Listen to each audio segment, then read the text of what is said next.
It's a week on from the release of pop sensation Taylor Swift's 11th studio album, and avid fans have been descending on a pub in South London. The Black Dog in Vauxhall is the name of the pub and the name of one of her songs in the Tortured Poets Department album.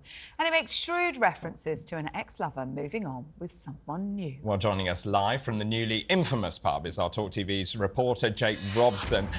Jake, you're at the Black Dog. Just tell us about this influx of punters and the effect it's had on the pub.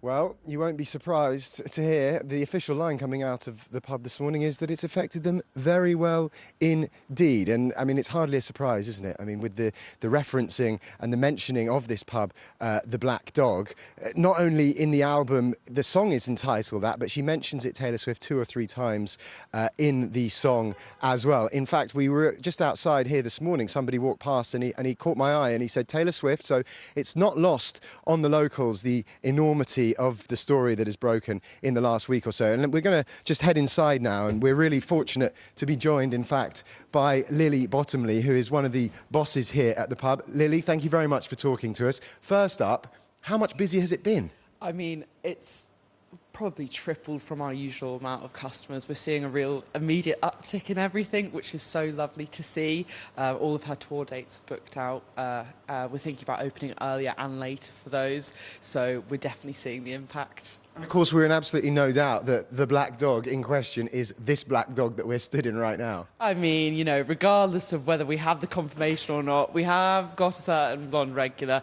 but we can neither confirm nor deny which ex that is. It's more about, for us now, the community that's coming here and the love that we are getting from the Swifties and the phone calls we're getting all of the time, 24/7. Yeah, it's been busy.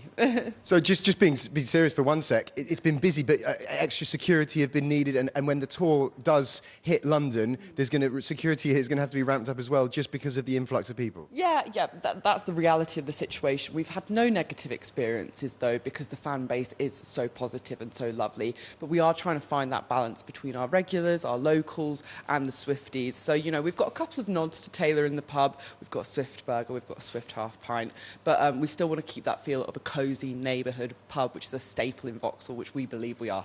So all about finding the balance, making everybody happy. Just very quickly, because we've got to go, has she done enough for a free drink? Oh, she's got a keg behind the bar. Lovely stuff. Well, I'm sure she'll pop in when she's in town. Whether or not it is the pub in question isn't really an issue at this point. Of course, what fans are desperate to know is, will Taylor pop in for a Swiftie? I love that. I love it. You know what? It's like the brownstone steps in New York, Sex and the City, Sarah Jessica Parker's house. That pub is now going to become on the tour trail, isn't it, for all Swifties? Let's bring in, to help us understand the hype behind Taylor Mania and Swift's staunch army of self-proclaimed Swifties, is entertainment journalist Lucy Ford, and our very own Emily Rose Adams is here in the studio with us, our resident Swiftie. First of all, Lucy, tell us, how has Taylor Swift managed to create such a dedicated fan base over the years? Well, I think it's a combination of things, but, you know, her first album came out in 2006, so it's really very much an anomaly for someone so late in their career to be really at their peak. And so over that time, she's just cultivated such a dedicated fan base. You know, these are people who have grown up with this music, grown up with her, shared the same experiences with her. So people who were 15 at the time of her first album are now 30. And so it's not just, it's about longevity. You know, a community is built through longevity, and that really is sort of what we're seeing cultivated now, I guess. And Lucy, is the music any good, or is she just a brilliant businesswoman? The music's great, yeah. I mean, she just has had so many, I mean, her tour is called the Eras Tour, and she really has had so many eras. And that is the product of someone growing up while making music. You know, the music she made when she was 18, 20 is very different than the music she just released as a 34-year-old. And I think that that is really noticeable, and that is something that fans really appreciate. And it's undeniable that she's an incredible songwriter, as well as being kind of a pop machine. Emily, what about this album? Because some critics have said it's too much.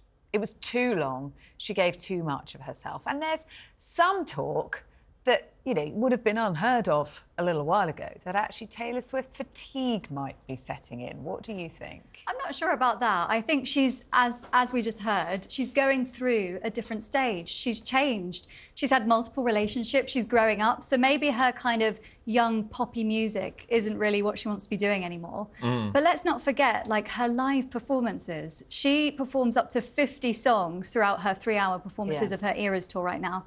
She's got so much energy, so much passion. I think this is what the fans really love.